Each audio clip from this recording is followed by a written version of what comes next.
Well, despite a slight easing of restrictions, Belgians still took their anger over COVID rules to the streets of Brussels.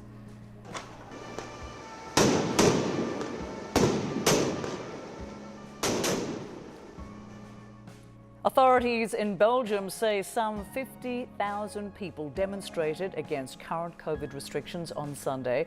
Clashes between police and protesters led to at least a dozen arrests and police using tear gas. They also used water cannon. According to authorities, 3 officers and 12 demonstrators were hospitalized because of their injuries. Well, governments around the world have been trying to figure out how to overcome vaccine hesitancy and skepticism, since data shows vaccinations are the best protection against coronavirus. Now, some plan to hit the unvaccinated where it hurts most, in the wallet. CNN's Nada Bashir explains.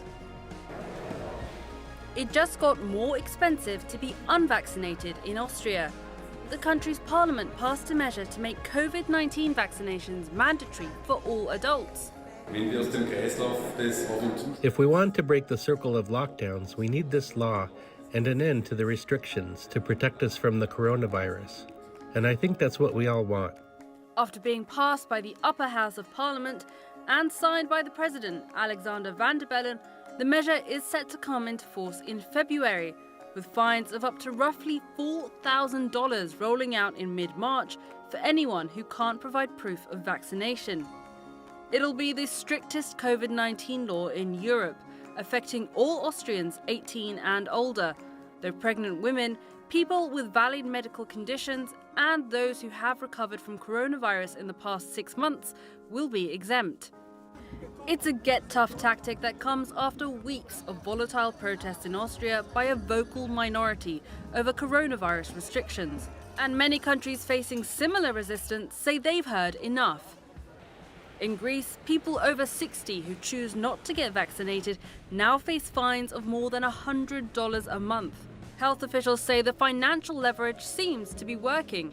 More than 90% of people in that age group have now received the shot, many in the weeks after the mandate was announced in late November. A similar fine is set to begin next month in Italy, where people over 50 and unvaccinated by choice will also face fines of more than $100. And by mid-February, workers over 50 must have a health pass showing that they're vaccinated or have recovered from COVID-19. Otherwise, they face a fine of up to $1,700. The Italian Prime Minister justified the step, saying it's mainly the unvaccinated who are straining the country's healthcare system. We must never lose sight of the fact that most of the problems we have today come from the unvaccinated. Non-vaccinated people are much more likely to develop the disease and severe forms of the disease. Quebec's premier also calling out the unvaccinated, saying they are putting a financial burden on others and should be taxed for that. Those who refuse to receive their first dose in the coming weeks will have to pay a new health contribution. Though details have yet to be finalized, the premier says the tax could exceed $100 Canadian, but will not apply to those who can't take the shot for medical reasons. Quebec has been one of the worst hit of Canada's provinces. The premier says even though only about 10% of Quebec's population is unvaccinated, those people make up 50% of patients in intensive care. Critics say such a penalty could... Let's talk about this very bizarre anti-vaccine rally in Washington today. Just strange stuff happening here in Washington, strange things afoot. Here's RFK Jr., the son of the former Attorney General. He's an anti-vaxxer making some incredibly offensive comments earlier today. Let's watch. What we're seeing today is what I call turnkey totalitarianism. They are putting in place all of these technological mechanisms for control we've never seen before. It's been the ambition of every totalitarian state from the beginning of mankind, to control every aspect of behavior, of conduct, of thought, and to obliterate dissent. None of them have been able to do it. They didn't have the technological capacity. Even in Hitler's Germany, you could cross the Alps into Switzerland. You can hide in an attic like Anne Frank did. I visited in 1962 East Germany with my father and met people who had climbed the wall and escaped. So it was possible. Many died doing it, but it was possible. Okay. I mean, this is just insanity. I mean, you know, first of all, we should point out Auschwitz put out a tweet, explaining that exploiting the tragedy of people who suffered, were humiliated, tortured, and murdered by this totalitarian regime of Nazi Germany, including children like Anne Frank, in a debate about vaccines and limitations during the global pandemic is a sad symptom of moral and intellectual decay. More now in the breaking news this hour, the State Department says it is reducing staffing levels at the U.S. Embassy in Kyiv, citing reports Russia is planning significant military action against Ukraine. Russia has massed more than 100,000 troops at its border with Ukraine, despite repeated conversations with Western leaders aimed at easing the crisis. The State Department says the embassy departures are voluntary, with diplomats' families and non-essential embassy staff being the first to go. We should note, though, that the family members of the staff there, they are being ordered to go. CNN national security correspondent Kylie Atwood joins me now. So, Kylie, what more can you tell us about what was behind this move?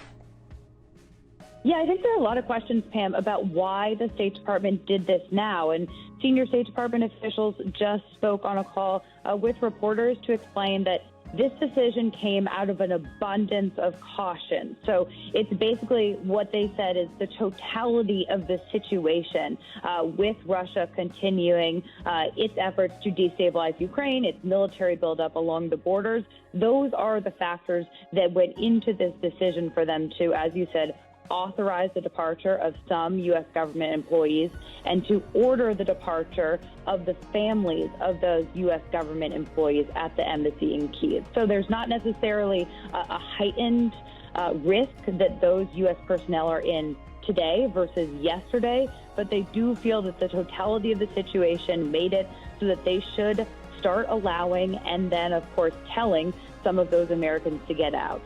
So that's, the gist of this here. But there is another aspect of it, which is American citizens who are in the country. And the State Department is essentially encouraging them to leave, telling them to avail themselves of commercial options.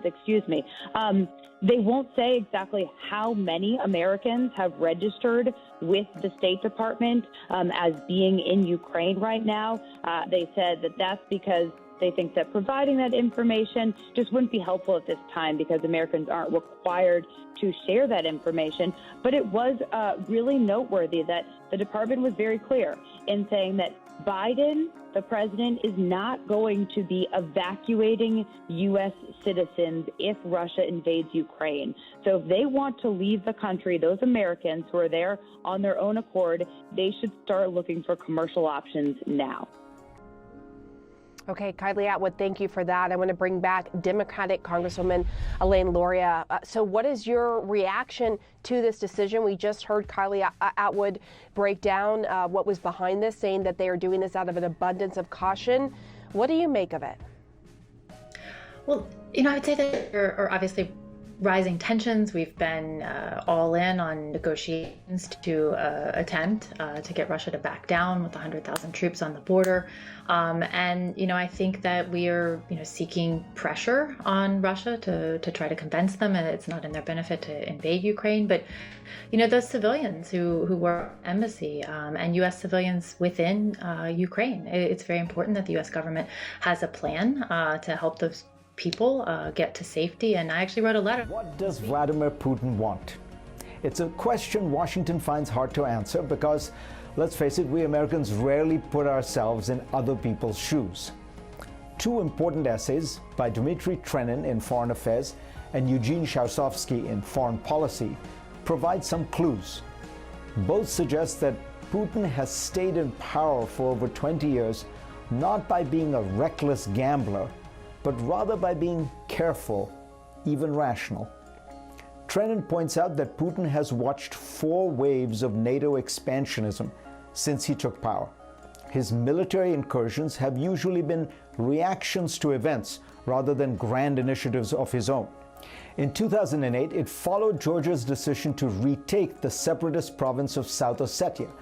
In 2014, it came on the heels of the Maidan uprising in Ukraine that drove President Viktor Yanukovych out of office. His one significant military intervention in an area that was not historically part of Russia's core security sphere, Syria, has been limited, mostly using Russian air power. In the case of the invasion of Ukraine, Putin's first effort was to bribe Ukraine with an offer of $15 billion in loans and lower prices for gas, a reward in a sense after it rejected an association agreement with the European Union. Yanukovych accepted the deal, igniting the Maidan protests, then fled his country. Then Putin annexed Crimea. In recent years, he's tried to get the president of Ukraine, Volodymyr Zelensky, to make a deal on the eastern Ukrainian region of Donbass, which is home to the highest proportion of Russian speakers in the country and where Russian army irregulars have been fomenting an insurgency. He tried to get the Germans to push Zelensky to accept a referendum in eastern Ukraine on secession. From the arch-conservative Alexander Solzhenitsyn to the liberal reformer Mikhail Gorbachev, Russian leaders have regarded Ukraine as fundamentally tied to Moscow. Ukraine's first 2 presidents, while asserting the country's newfound independence, were careful not to break too sharply with Moscow. According to a census conducted in 2001, almost 30% of the country's population spoke Russian as their first language. Putin's dilemma is that Ukraine is in slow motion escaping Russia's grasp. In the last decade, the country has become more independent, democratic, and pro-Western. The West, in turn, has been cooperating and assisting Kiev in ever greater measure. But Putin is probably also conscious of the reality that an outright Russian invasion would create what he loathes most, a permanently anti-Russian Ukraine. His goal then is to get the Americans and Europeans to recognize that Ukrainian membership in NATO is a step too far,